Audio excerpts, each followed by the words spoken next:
আজি আকৌ এজাক বৰষুণ আহিল চোৱাচোন। কেতিয়াবা ভাবনে মই এই নামটো কিয় থলোঁ? কাৰণ বৰষুণ দেখিলে মানুহে মোৰ নামটো মনত পেলাব পাৰে। আকাশ থাকিলেহে বৰষুণ আহিব আৰু তোমাৰ হৃদয়ৰ উকা কাগজখন জীপাল কৰি তুলিব। ইছ, হ'ব। কিন্তু আকাশ যদি বৰষুণবিহীন হয় তেতিয়া ক'ৰবাত শূন্যতা থাকিব। আকাশত যদি বৰষা নাথাকিলে হয় শূন্য যেন লাগিবই। কেতিয়াবা শূন্যতাই আপোন হয় আকাশ, কিয়নো সকলোতে বৰষুণ নহয়। ঠিক কৈছা, কিন্তু বৰষুণ অহাৰ আগতে আকাশ চাবাচোন।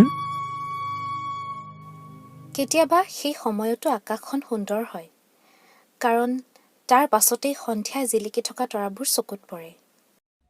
হয়, আৰু তই যেন সেই জিলিকি থকা এটি তৰা।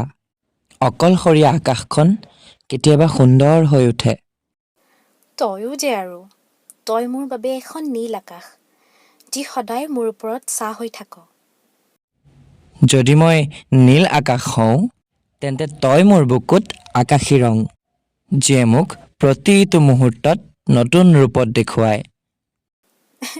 হয়তো, কিন্তু ধূলি হৈ পৰা নীল আকাশৰ সমস্ত সৌন্দৰ্য বৰষুণ অবিহনে অসম্পূৰ্ণ যেন লাগে। বৰষুণে আকাশত আশাৰ ছাঁ ৰাখে, যেন সপোনবোৰ সজাই ৰাখিবলৈ।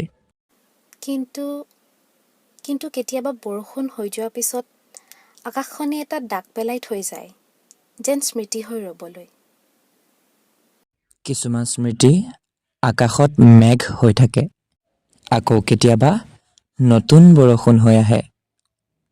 শুনচোন আকাশ, মই সদায় তোৰ আকাশত এটি মিঠা বৰষুণ হৈ থাকিব খোজোঁ।